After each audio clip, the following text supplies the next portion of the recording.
Hello, happy believers. The light bulb moment. This painting is a serious light bulb moment, and it makes me laugh as I find it humorous. Jesus said to them, "Our friend Lazarus has fallen asleep, but I'm going there to wake him up." John 11:11.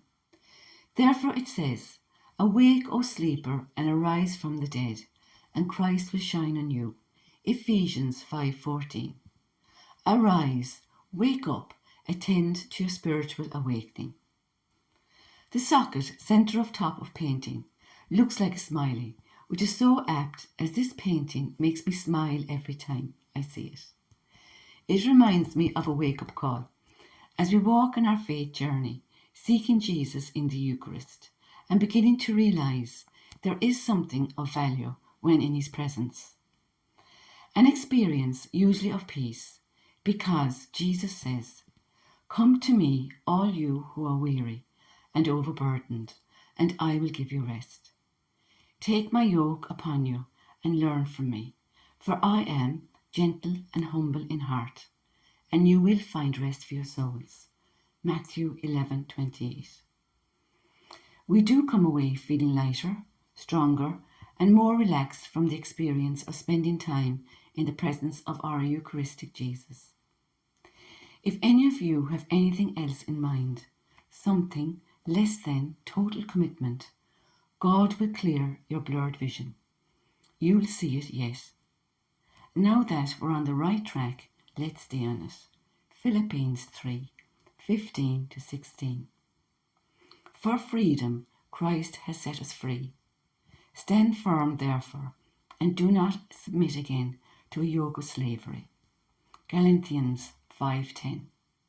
So faith comes from hearing, and hearing through the word of Christ. Romans 10:17. Show me the right path, O Lord. Point out the road for me to follow. Lead me by your truth and teach me, for you're the God who saves me. All day long I put my hope in you. Psalm 25:4-5. Do not be anxious about anything, but in every situation, by prayer and petition, with thanksgiving, present your request to God. And the peace of God, which transcends all understanding, will guard your hearts and your minds in Christ Jesus. Philippians 4:6-7. Jesus feeds the 5,000. Matthew 14:13-21. When Jesus heard what had happened, he withdrew by boat privately to a solitary place. Hearing of this, the crowds followed him on foot from the towns. When Jesus landed and saw a large crowd, he had compassion on them and healed their sick. Let's reflect on these verses. When Jesus heard how John the Baptist died, he wanted to go to a very quiet place, but this was not possible for him because of the large crowd following him constantly. This reminds me of what Jesus said about himself. Foxes have dens and birds have nests, but the Son of Man has no place to lay his head. Matthew 8:19-20. Out of compassion, in his own mourning, he reached out and healed the sick. Next part. As evening approached, the disciples came to him and said, "This is a remote place, and it's already getting late. Send the crowds away so they can go to the villages and buy themselves some food." Jesus replied, "They do not need to go away. You give them something to eat." "We have here only 5 loaves of bread and 2 fish," they answered. "Bring them here to me," he said, and he directed the people to sit down on the grass. Reflection. The disciples were concerned about the crowd. It was getting dark and they were hungry. This part, I think, is the humorous part. There were 5,000 men there, and that wasn't including the women and children. And Jesus turns to his disciples and says, "You give them something to eat." I'm sure they thought, what? They had only 5 loaves and 2 fish. Jesus said, "Bring them to me," and directed everyone to sit. This passage suggests to me that we can do nothing on our own. We need to cooperate with Jesus and hand everything over to him, no matter how small our concern is. I think Jesus is quite amused in this passage, knowing full well his disciples can do nothing without him. He asks in jest, knowing that they can't.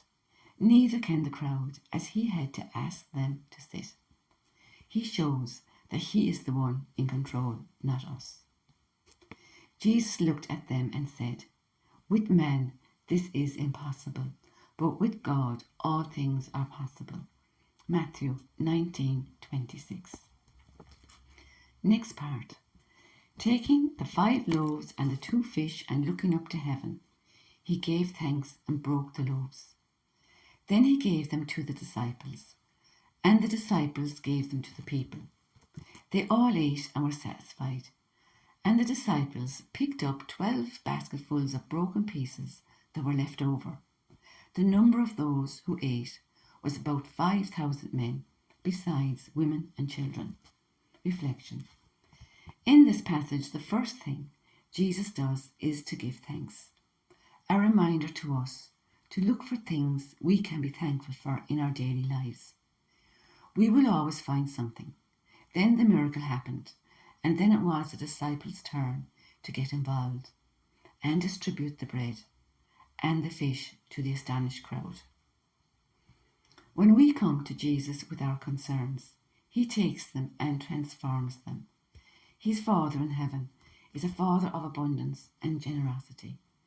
There is always more help, more guidance, more comfort, more acceptance, more patience, more of whatever we need. There is always an increase. Also, it shows, like Jesus' disciples, we can do nothing of real value without him, as he is our guide, who provides for us and directs us. But, like the crowds in the loaves and fish miracle, it is we must go to Jesus and ask.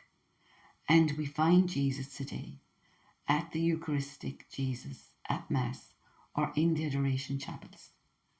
Jesus is just waiting there for everyone to wake up to the reality that he is fully present in the Eucharist, just as he was with all those crowds of people. He's waiting for you. The Lord will protect you from all evil. He will keep your life. The Lord will guard your going and your coming in everything that you do, from this time forth and forever. Psalm 121, 7-8. Next painting, very, very soon. Watch this space. Until then, remember, wake up.